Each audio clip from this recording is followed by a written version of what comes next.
We don't really innovate at Google. If you think that we do, so I just invite you to look at the products that Google has and tell me where the innovation is. What makes someone a great PM at a startup is not going to really help in a big tech environment. If you can get one customer that's not paying but giving a testimonial, that's a great place to start. Now you're doing product work. How come a person who was at a senior role in Google, probably building great products over there, how did you make that choice that I want to leave Google now? People at these big companies, they have, in a way, these like golden handcuffs. How do you get people that don't report to you to do stuff that you need them to do? That, of course, has to do a lot with painting an interesting picture of the world. The cool thing about product is that it's completely not rocket science. It's completely not brain surgery. Somebody's saying that your voice looks like Chris Hemsworth.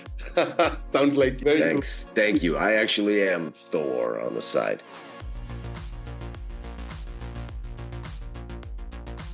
So first and foremost, Alex, thank you very much for joining. I think you have been super kind. The conversations that we have had, you have been someone who I've looked up to because of the kind of shared career that you have had. Simultaneously, I think these kids, they're equally super enthusiastic product enthusiasts, and they want to learn from the best people across the globe. Jantam, I think Alex has been super kind, super grateful in this scenario. I know he's been super busy. He mentors a lot of product managers, and he's joining us from the Valley. So let's be super grateful to him and make this session awesome for him. But before I start, I just want to give you a quick intro about Alex. Alex was raised in San Francisco, right? And he went to one of the best schools in the world, which is UCB, University of California, Berkeley, right? Where he was an econ honors. And Alex, please correct me if I'm wrong anywhere.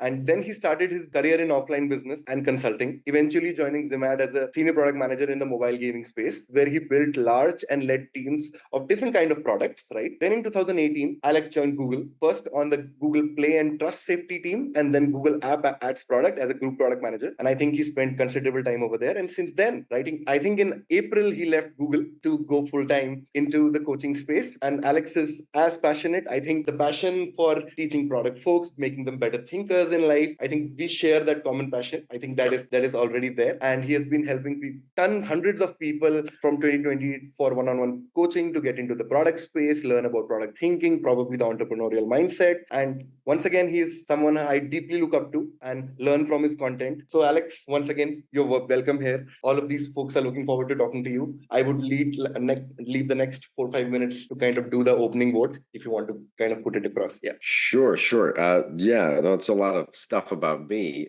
Happy to be here and chat with you all kind folks today. That's why I just kind of wrote some stuff in chat. Where is everybody from? Do you want to educate me on some places around maybe in India that I'm not familiar with? If you drop some places that you all will be familiar with and I should learn. There we go. Okay. I'm recognizing some of these places. That's good. Mumbai, I know, and Delhi, I know. That's getting close to the extent of my geographical knowledge. Oh, Bangalore as well. So, folks, the reason I just wanted to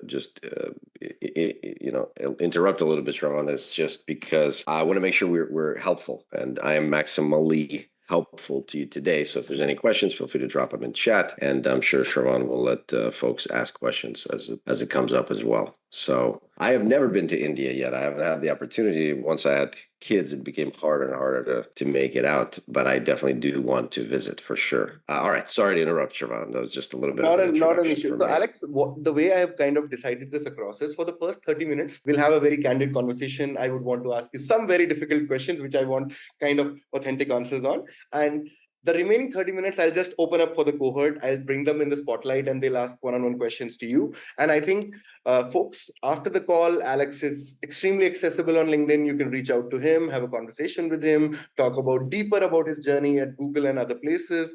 How does he think about product management in general about life? I think he'll be super kind to help across. And another thing that I want to kind of communicate today is very soon, he's going to be a senior member of the community. He's going to join in as an advisor over there. We will also see that he might launch one of his tracks over there in the larger community, as well as doing a cohort for himself also.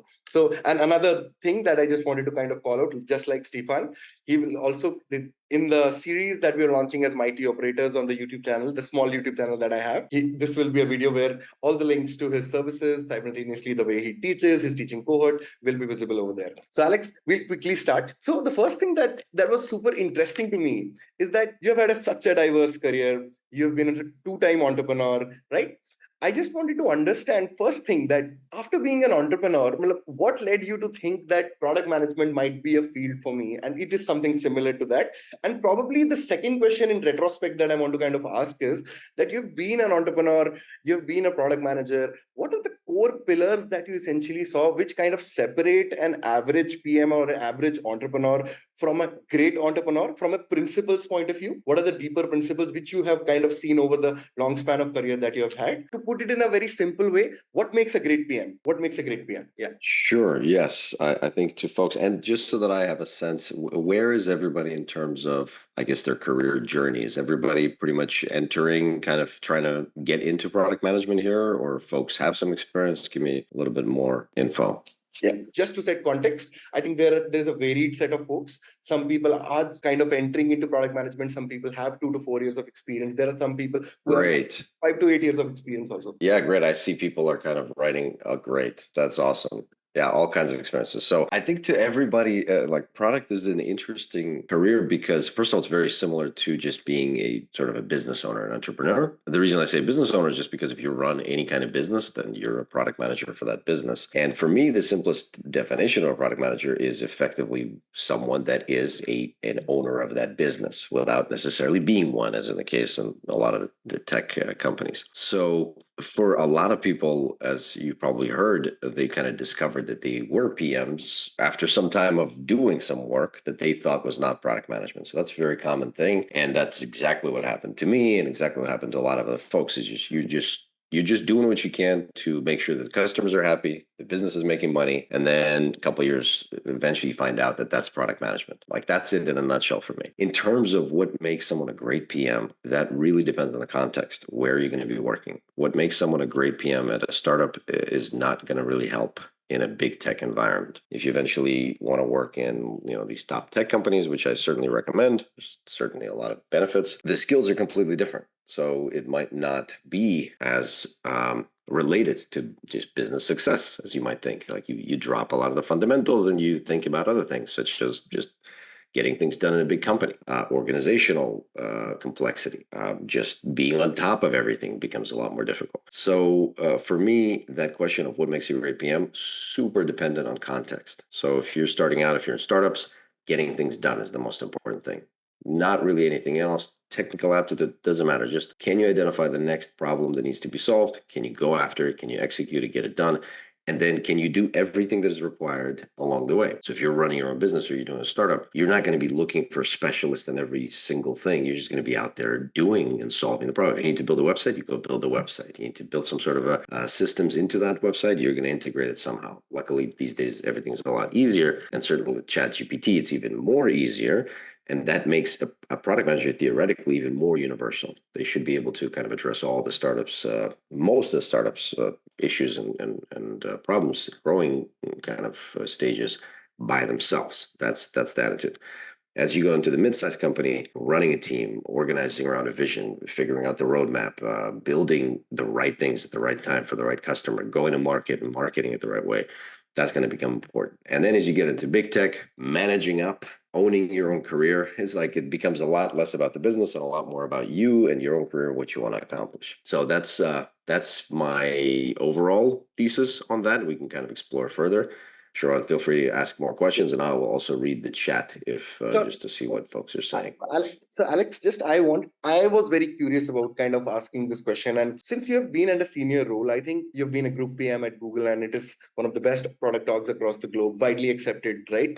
I just wanted to understand there are some deeper questions that people ask, like a great leader should have empathy, a great leader should be able to drive influence without authority.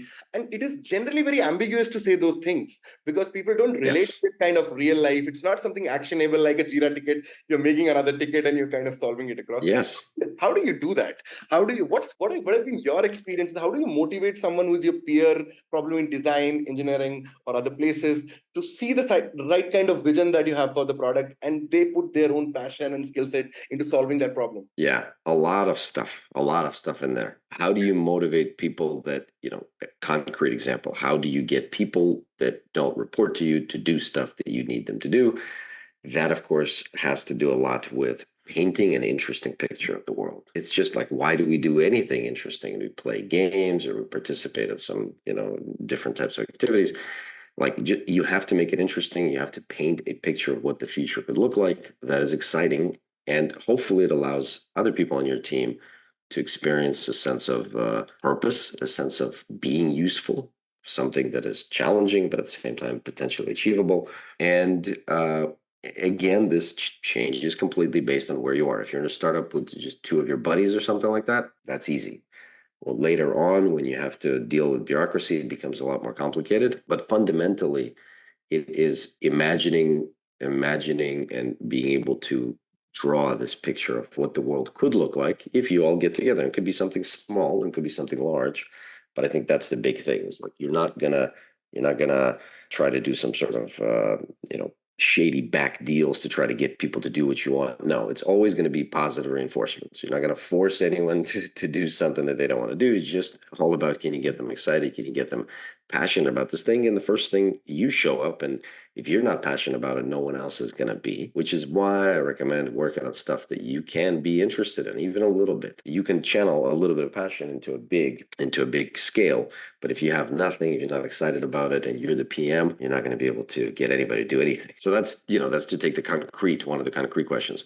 And in general, I don't like too much theory. I like practical stuff. Just like the newsletter that I'm writing is practical product, because I just want to give you like specific things that you should do that work, or maybe don't work, or work for me, don't work for you, like, or the other way around. But my point is, it should be fine. Read books, learn the frameworks. I'm all for it. But then go ahead and put one in. Just integrate it into your daily life. Just try one. Like, okay, it's this new organization. Okay, I'm going to draw up a roadmap. It's going to look a little different. Okay, fine, let's do it. I'm going to drop a PRD or write up a list of specifications. It's going to be a little bit different. Do it.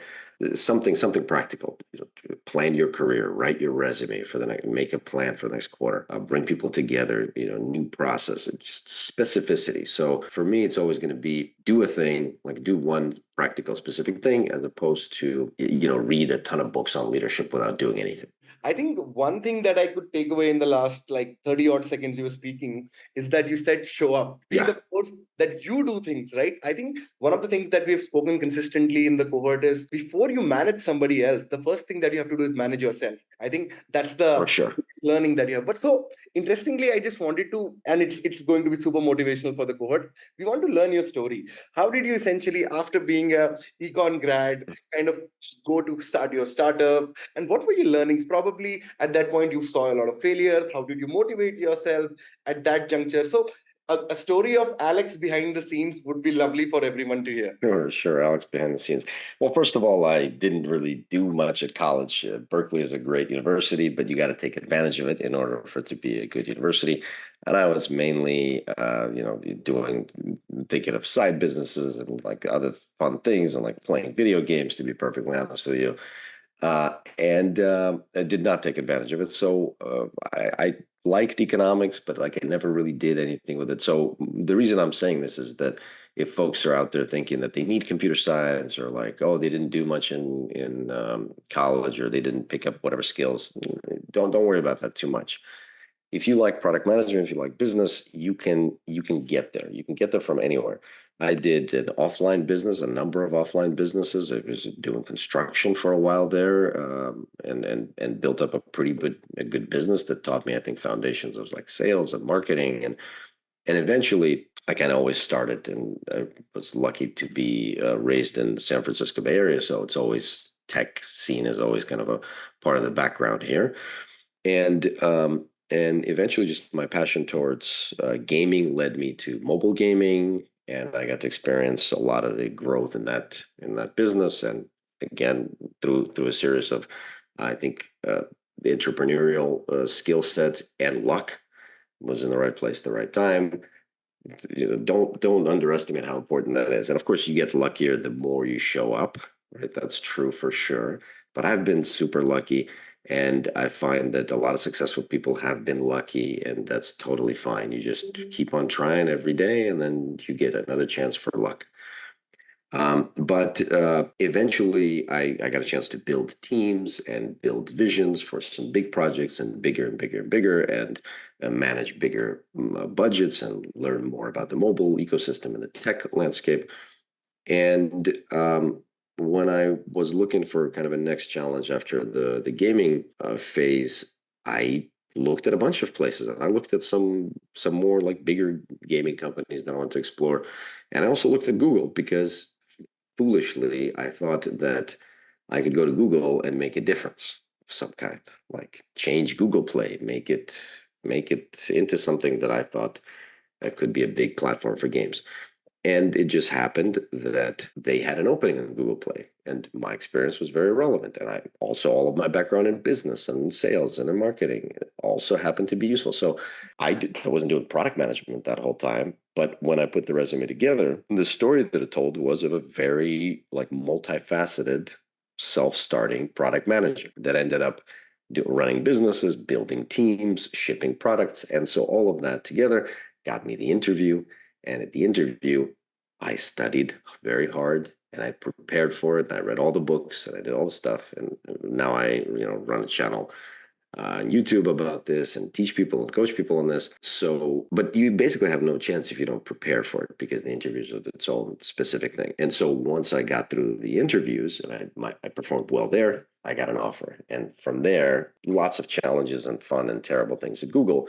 But the point of the story is that you kind of put together a set of experiences that hopefully you're excited and passionate about. And from there, building blocks are business, getting things done yourself, technology if possible, and just showing up and trying and also allowing yourself to try for these things. For instance, many people told me like you're never going to get into Google just because they have a tiny acceptance rate. So if you look at the numbers, like, well, sure, the numbers, am I going to get into Google?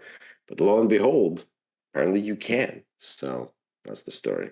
While you're kind of talking about it, one thing that that is coming like pretty clear is that you spoke about the propensity of luck in life. I think you're being super modest and super humble about it. It's probably not that, but if I had to ask you this interesting question, that if you had to redo something, if you have to go back like 10 years, right, and still think about it, and there's a second question, follow-up question, which is going to be even more interesting, is that for most people, I think, at least in India, at least I know, financial security is something that people tend to stay at companies where they don't learn a lot. Yeah.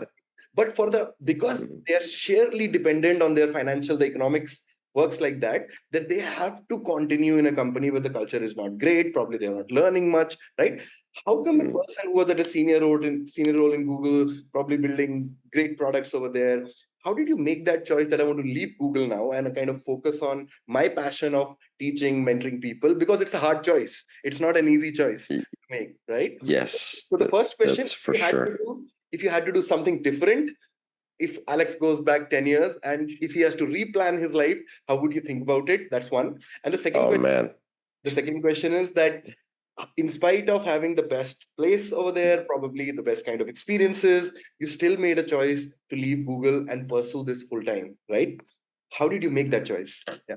Well, so to answer your first question, or maybe the second question, well, in either case, like, I think that like rethinking my entire life, generally I have very few regrets, if any. So you learn obviously a lot from failures, as you all know. But I would probably personally leave Google sooner because I was not having a very good time at Google. And that is just because it's a gigantic company. There's a lot of bureaucracy, things move slowly. There's a lot of positive things about Google. I don't need to tell you all about it because you all love Google and you know Google. But it also it can be extremely frustrating, especially for people that are used to and are excited about building stuff and just come from a business background. So it can be frustrating. It was for me. And I've been teaching and helping people with product management and careers and all this stuff for like almost 4 years now, basically since 2020, like no, end of 2019. And I like it a lot. I like to impact people. I think you and I kind of talked about this, that this is it's very rewarding for us. We also learn through teaching, so I probably got way better at, I think, the craft and career in general just by teaching the material. And I recommend you all teach the things that you learn to somebody else, in this cohort or beyond, where you're gonna notice things a little bit differently. So yeah, so that's personally for me. Like I want to go back to doing my own business. It was a little bit stifling for me to actually not be responsible for my own destiny, no matter how comfortable the position was. And it probably was one of the best positions that you could have. I totally appreciate how difficult financial security is sometimes, and a lot of times for most folks on the planet. So it's tough. But people at these big companies, they have in a way these like golden handcuffs where you can't leave because there's too much compensation at stake. So it can be difficult. It's funny, of course. We don't think of these as real problems, of course, because I'd like to have such problems, But in reality, everybody understands kind of when they're in a particular situation. So, depending on where you are in life, I absolutely say it's okay to hold on to a particular job for the compensation and for the reality of like providing a steady income. The only thing I would encourage you to do is, if you can, at least this was important for me, is having some sort of a growth opportunity, like something down the line that you could at least aspire to. The painful thing for me is when you've got this great job, everything's great, but there's no future. It doesn't lead to the next anything. Like you said, you're not learning anything. So, as clearly folks from this cohort understand, you just have to do it on the side. You try to find a way to work smarter, so you're getting more done in fewer hours. When you really think about it, you really don't need to be working such long hours. If you work smart and you really set your priorities correctly, like you should be doing that anyway for your career purposes. And once you do that, you can start to build things on the side. So I saw folks that are like coming into product management from different places, software engineer, banking, IT consulting. The hardest thing there to get into product management is, where do you get the experience of building products? So if you can't get it at your job, find a way to get like a side gig at your job. You got to do things on the side. You got to help a startup, help a buddy, put some service together, build your own consulting services. Heck, build your own solution to any tiny small problem that you find. If you can get one customer that's not paying but giving a testimonial, that's a great place to start. Now you're doing product work. So I recommend a lot of times my clients is, it's hard to get into that first product role, so you have to build your own product role. Don't feel like too constrained about oh, I can't get a job product because they all require product experience. You got to build your own product experience. And if you've got a job right now that's stable, that you feel good about, just do it in less time. Find yourself some time in the evenings, on the weekend, like what we're doing right now, and try to build some stuff. And honestly, I think people overthink it. You just make a list of the problems that you have and people that have, because you've got friends and family. And yeah, you're going to get people are going to be like, what are you doing? This is not going to lead anywhere. They're always going to do that. Like, that's the reality. And chances are nothing's going to come of it, but you can put it on your resume even if it's a failed business, because in Silicon Valley, like if people couldn't put their failed businesses on their resumes, they wouldn't have anything to put on their resumes. So just remember that. So one last question before I kind of open up for the audience is that it's a personal question for me. Uh, Alex, you have such a calming aura. How did that happen?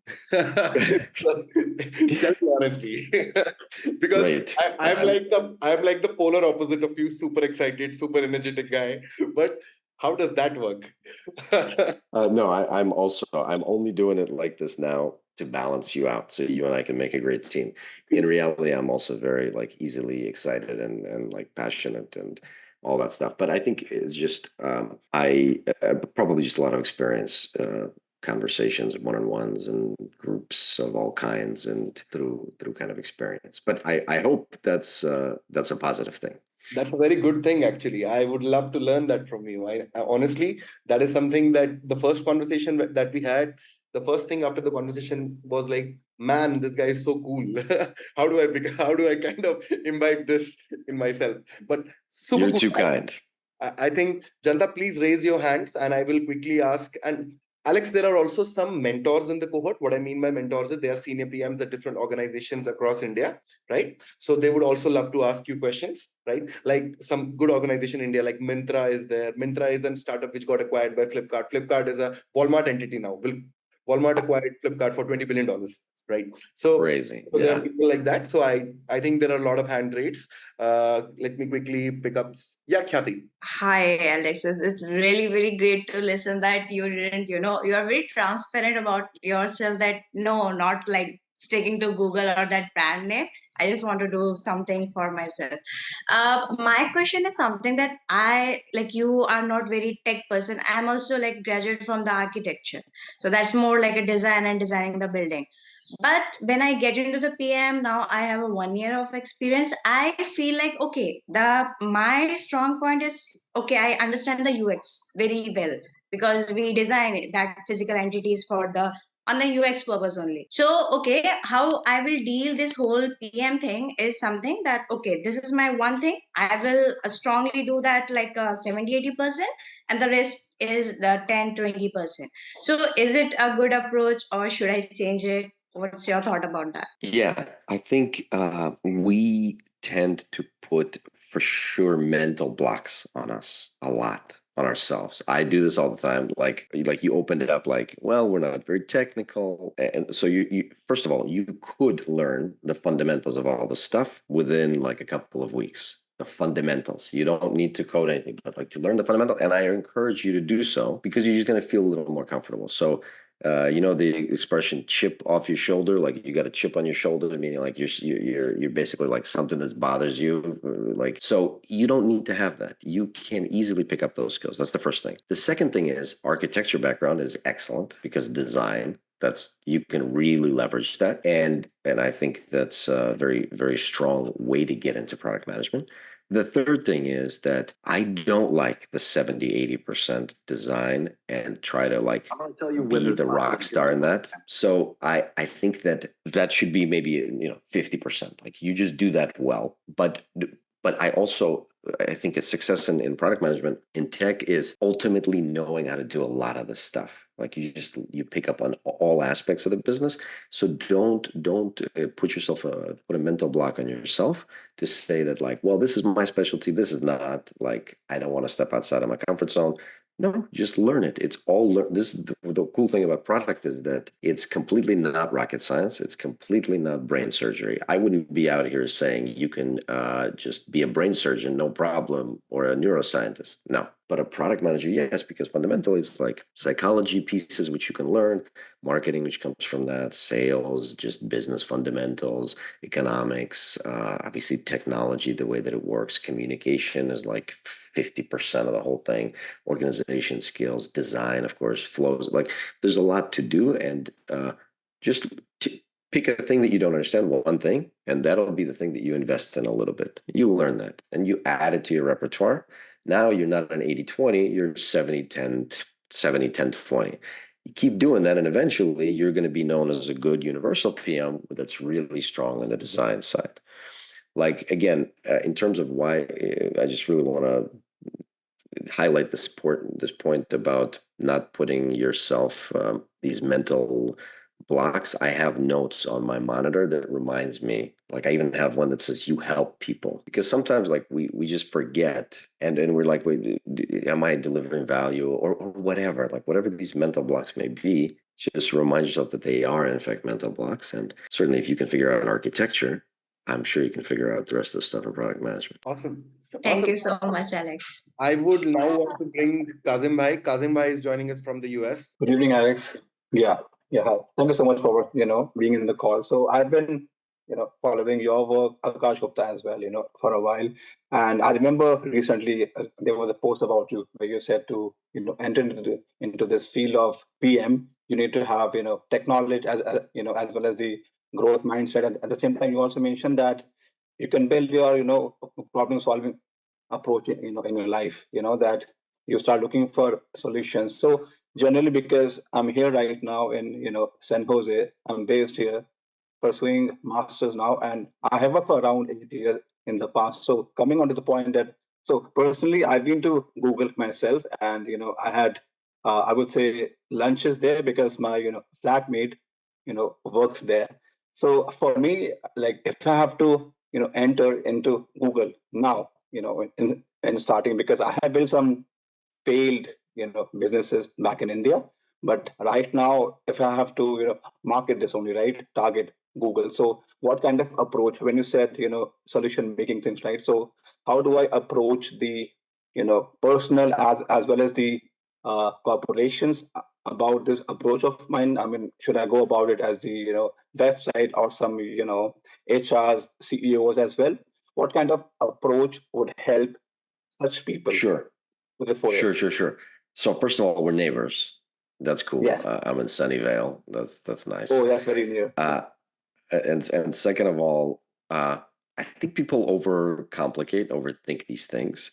You can make a list. Probably, if you sit down and make a list of problems of your own problems, and then make a list of problems of your friends and a set of problems of your family, you'll probably find some things that are solvable, ideally with a tech solution, meaning, yes, a website. Like if you have to choose, like certainly you can open a lemonade stand or some equivalent of it, but it won't be as applicable. You want as close as possible. The pyramid is like something on the internet, something digital, something with some sort of an operation or a process, and then ideally with something that you can build and scale as a standalone product. But it doesn't have to be all those things. It could be absolutely anything. It could be a website, just a service business. Like I'm building out my coaching right now. I want to scale it to group coaching. I want to build, I built a product for like building your own resume. So those are all products or services that you can kind of build out, and you can start from anything. I think people tend to maybe overthink it, and they think, what's the best thing? Forget what's the best thing. We don't need the best thing. We just need anything. If you're just trying to get into product management, we don't need the best. We need anything. So that means make a list of 10. Out of those, rank how hard is it to do it? How realistic is it? Can I get one client? Do I know somebody that I could reach out and say, would you need this? Does this solve a problem for you? And the problems, they can be big or small, frequent or rare, right? So you can kind of rank these things, and don't overthink it. Do one, it doesn't work out in a week, you do another one, because your whole point is, again, the reason I suggest do this is to build up your resume, of course, to build up your skills as well, because you're going to learn things about business and technology, which you want ultimately as a product. But basically, you're just trying to get if you're trying to get into the business, right? You want to get your first Yeah, I mean, I have actual worked PM role, right? 8 years. Yes, I have worked Yeah. 8 years. But Yeah, so if you want to get into like the first product role, you're going to build something yourself. You're going to convince some very small business, like a very small startup, that you can help them, offer to help them for free. Again, it doesn't matter. Right now, we're literally trying to get our foot in the door. Yeah. I got lucky because I happened to like just build my own business, and that was already a background where I learned about business and products. So then I could leverage that into the gaming space, where I leveraged what I knew about business to now build games on mobile. And then I learned stuff, and then I leveraged that to build for Google. You can get luckier or not luckier, but the point is you got to make your own luck, and you just got to start somewhere. So like one of the things because people definitely struggle with this, is just making up the list of problems. Nowadays, it's much easier to create these websites, right? It's so much easier to market it on LinkedIn, the best place where you go and build a following. Because you just say, here's what I do. Anybody interested in this? And then you're going to get one, you're going to get two. That's all you need to start.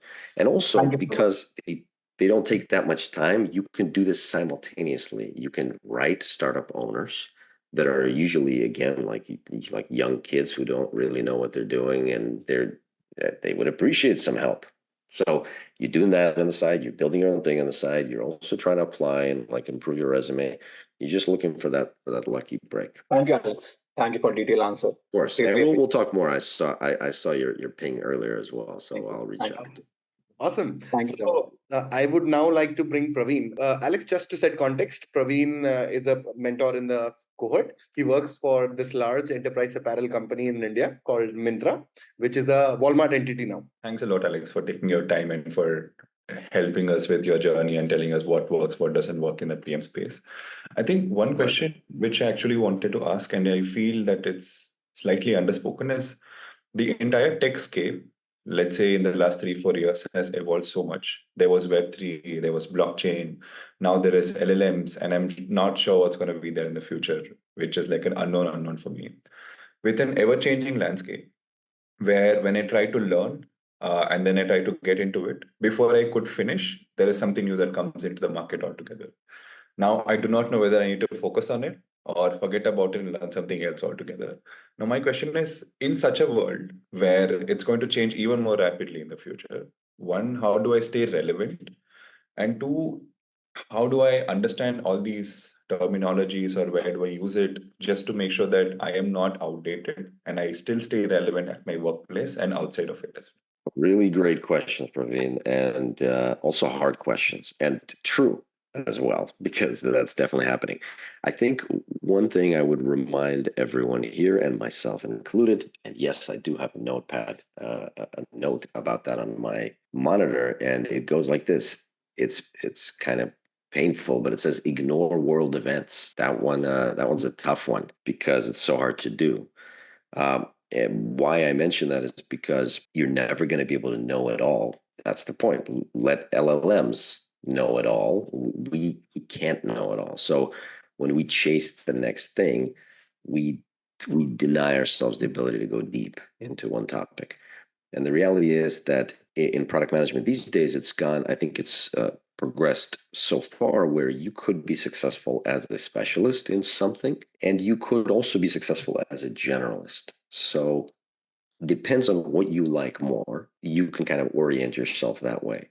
So if you want to be a generalist, keeping up to date is important. You don't want to overdo it, but you want to get the sense of what's being talked about. You don't necessarily need to be up to the minute. You don't need every day's updates, but you need to know when a product comes out and it reaches 100 million users in 5 days or whatever. No, that was Threads, and that was not real because they use their own user base, so that doesn't count at all. I'm talking ChatGPT. What was it, in a million, 100 million in a month or something like that. When that happens, you got to take notice. There's a few publications that go deep. Stratechery, never know how to pronounce that, is a good one. It's a popular one in Fangs, and I like it as well. It's super deep dives, but I encourage you to stay up to date on tech, especially if you want to be a generalist, at a certain period, on a monthly basis, and allow yourself deep dives every now and then. Choose a topic and go deep into it. At the same time, there's another axis here, which is your own interest and passion. And that's such an important one, because you can do things that you like at so much greater rate of output that it doesn't make sense to do anything else in the long term, because you can only maintain a certain output for something you don't care about for so long until it breaks down. That's the case with me. Like at Google, like I get excited about this project, like let's do it for 6 months, that I burn out because like I just don't care about it. It's just not interesting at all. Like trust and safety, for instance, for me, it could be for folks here. I worked in trust and safety. It was not fun for me. I was not excited or passionate about cybersecurity.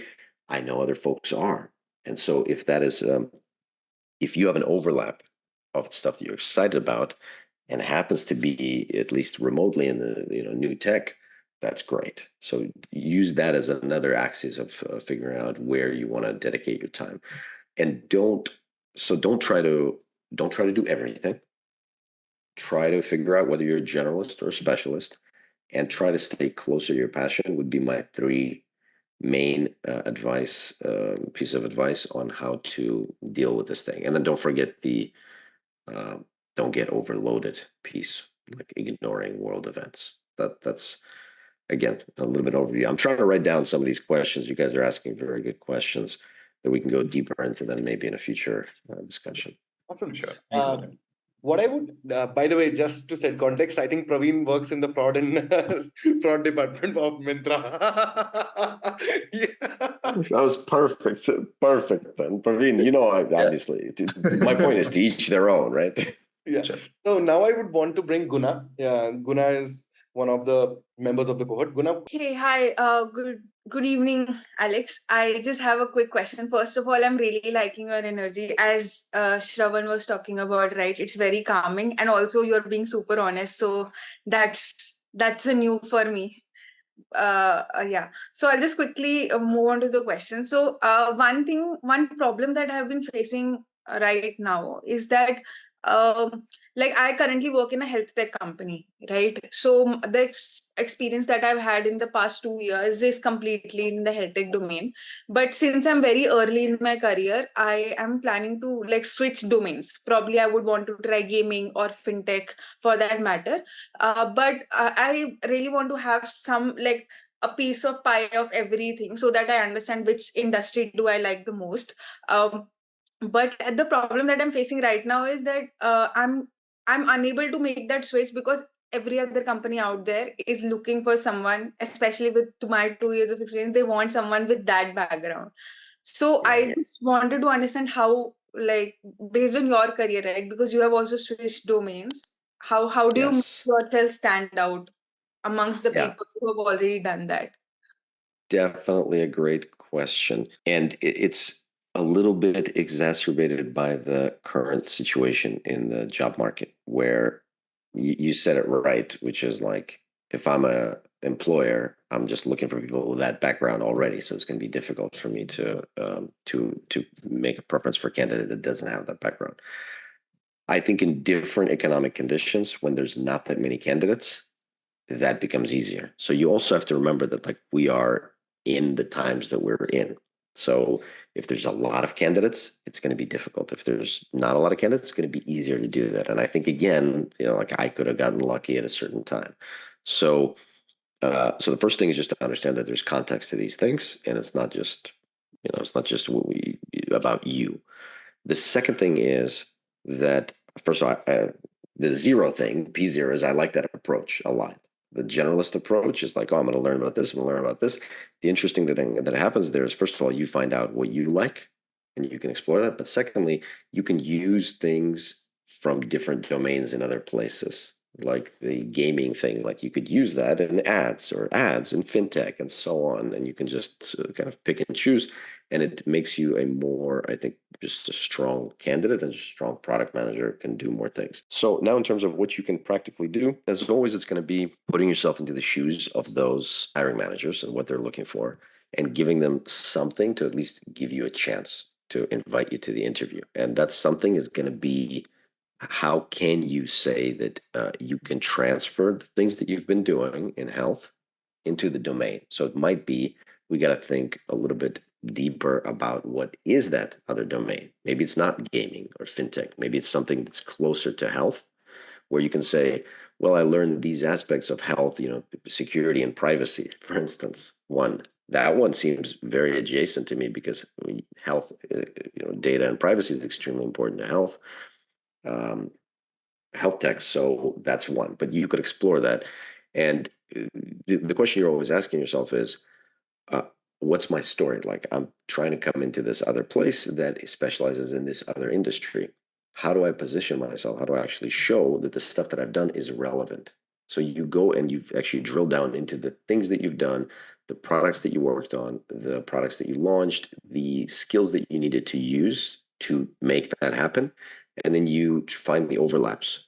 Okay, here's the list of skills. Like, I have a set of like 6 or 7 groupings of product management skills, and there's like a lot of different things that we do as PMs.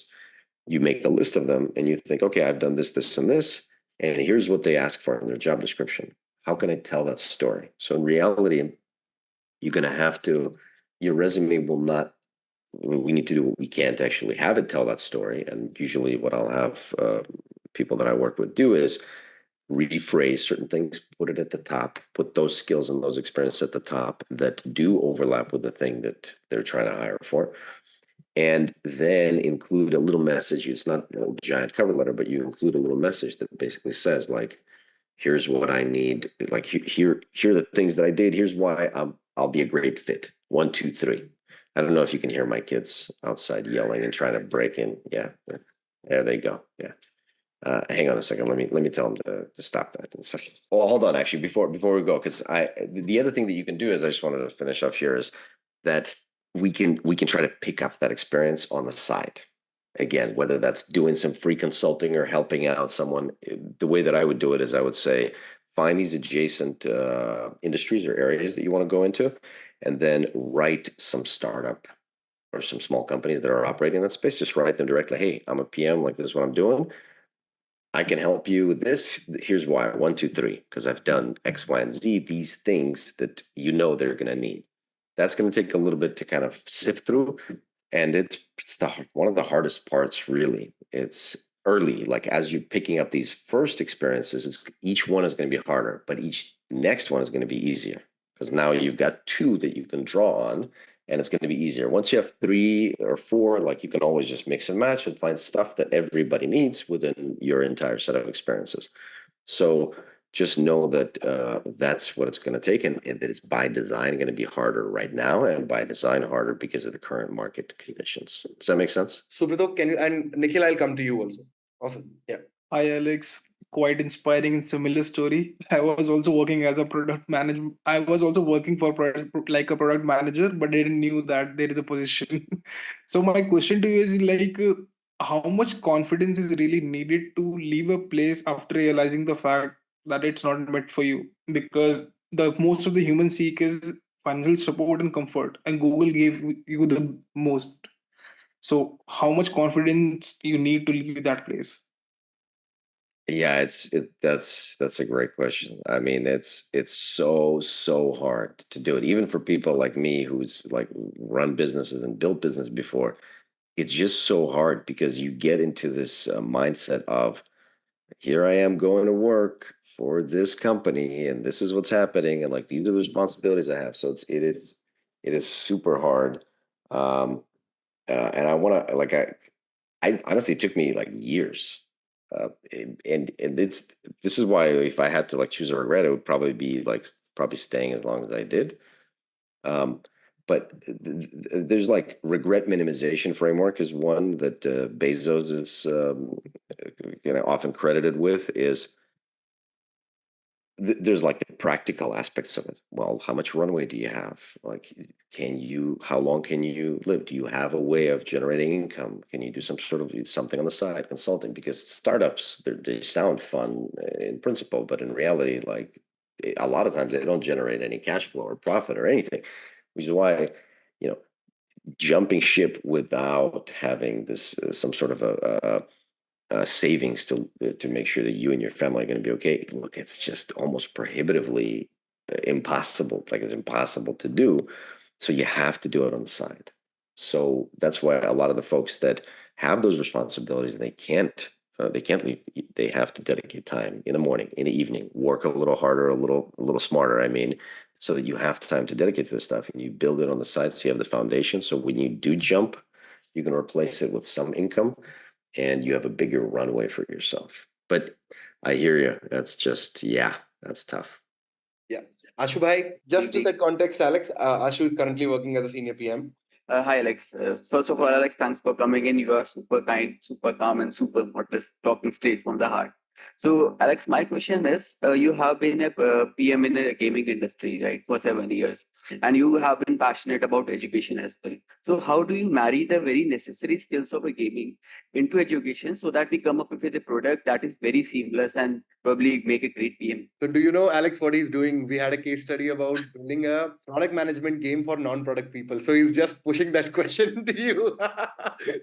Yeah, gaming and education. There's a couple of concepts that like just really come to mind, which is that in a lot of games, especially nowadays, you have to educate your players about like what's actually happening. The onboarding is super important. The tutorial is like crazy important. You don't want to drop anybody, especially in the freemium model, where basically 97% of your audience is sponsored by the 3% that pay, or some combination of that. You need to have like just a superior experience. You need to be able to get people to understand what's happening. You need to like hook them properly.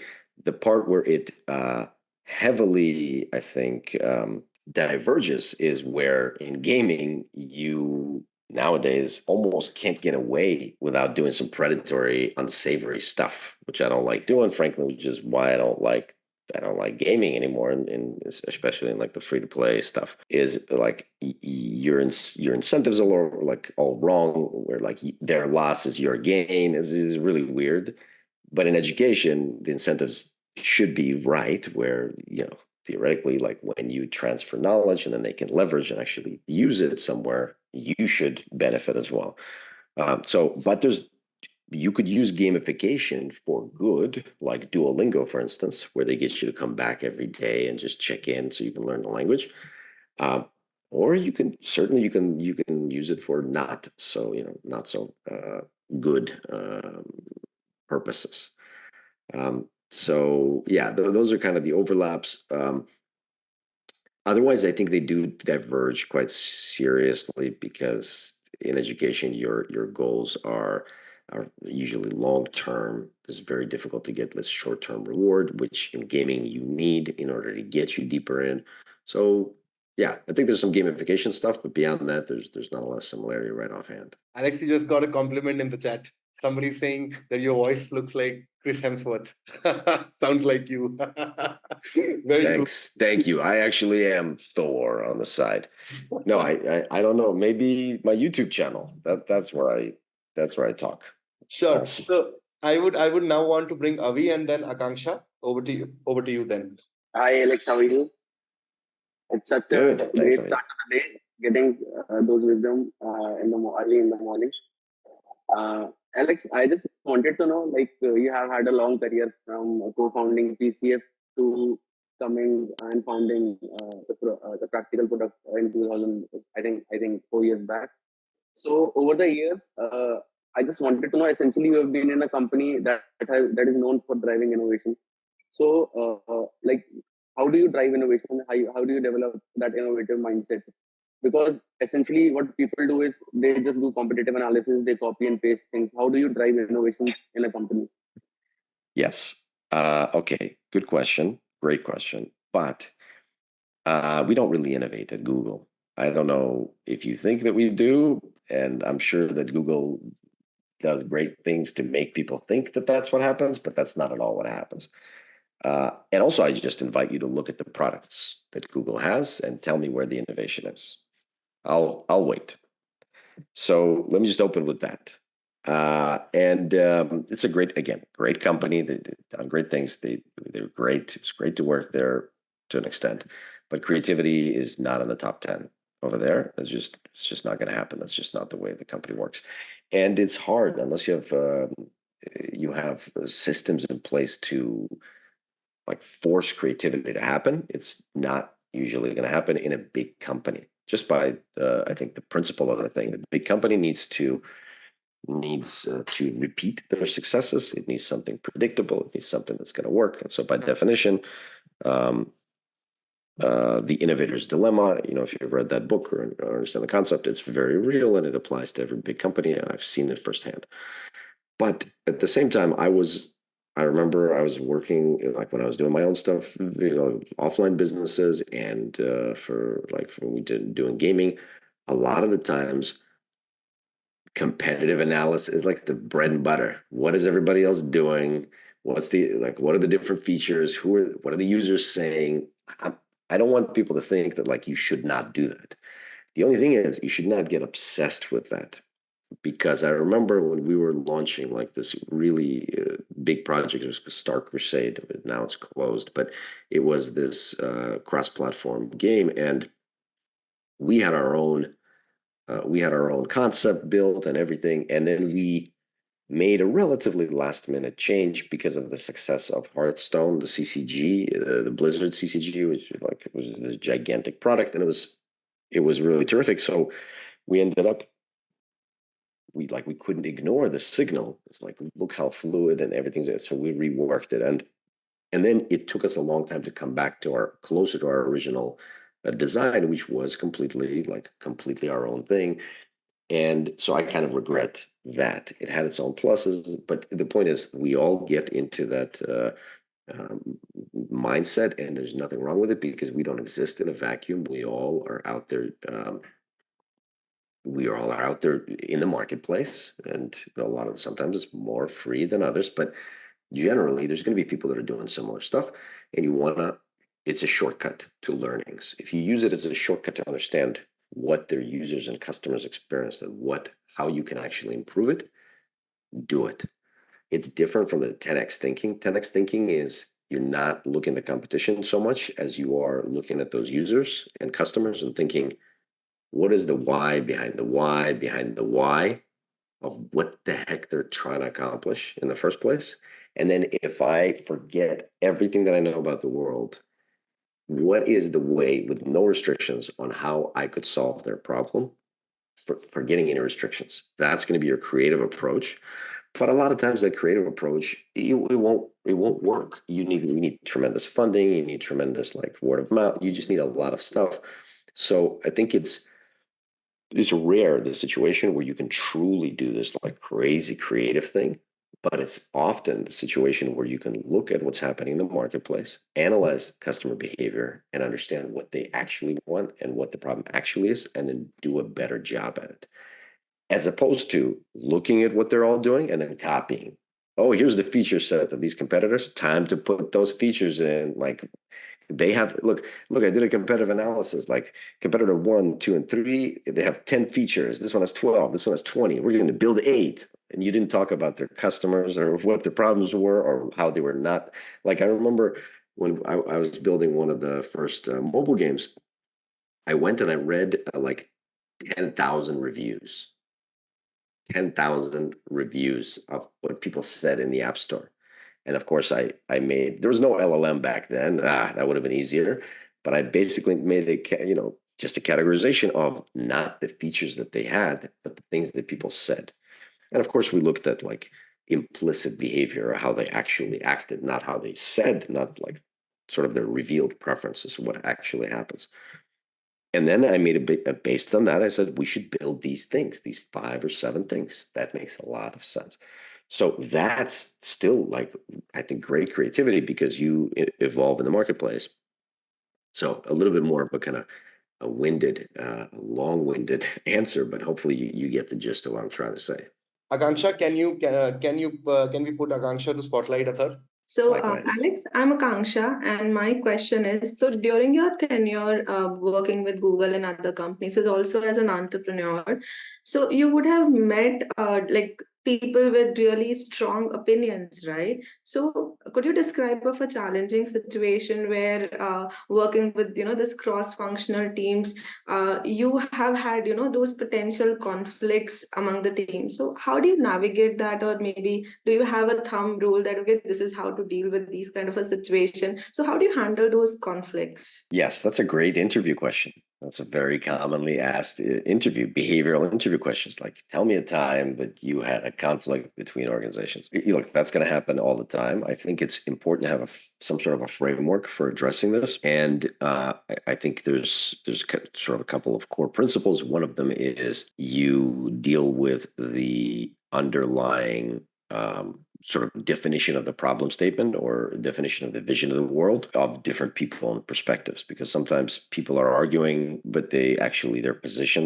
fundamental positions are not actually that different, but what they perceive to be their respective positions are very different. So first, you got to get people to kind of a common denominator where you at least are all clear about what everyone is saying and all the true representations of statements and where the disagreement actually is.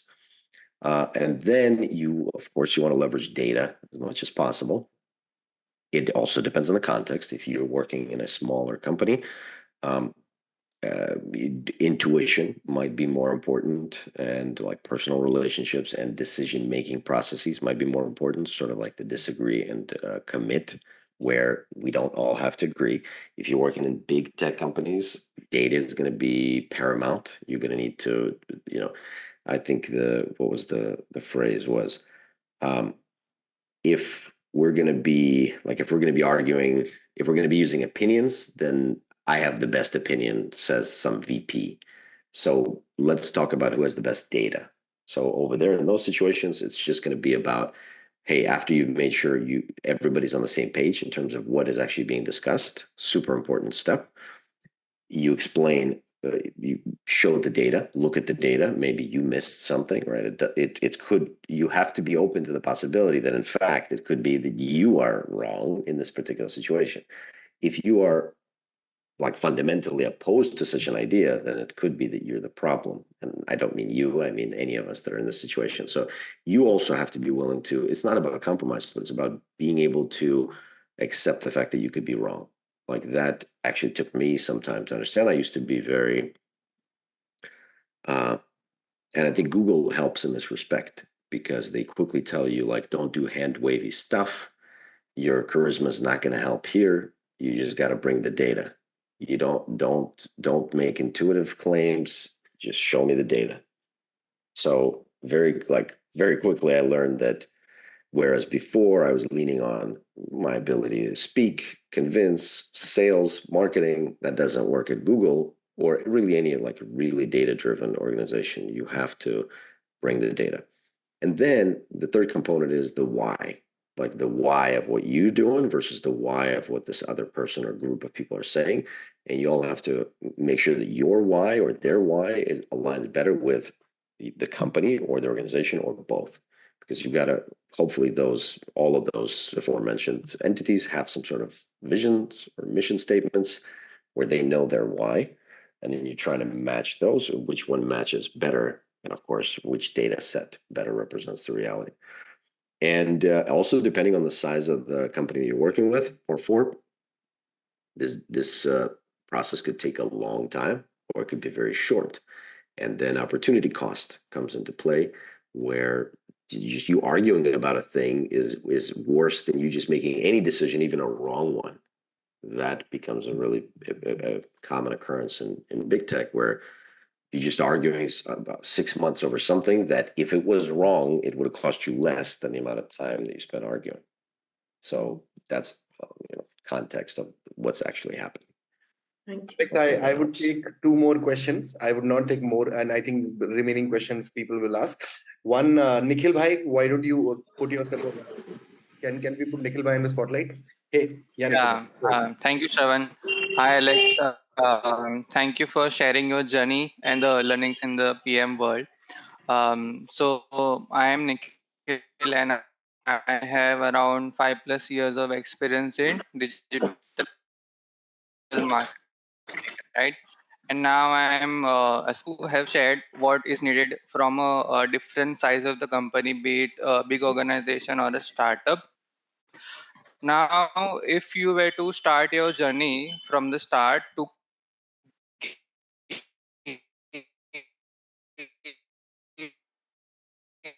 in PM, Nikhil, your voice breaking. I don't think we were able to hear what you were trying to say. Hello, Nikhil.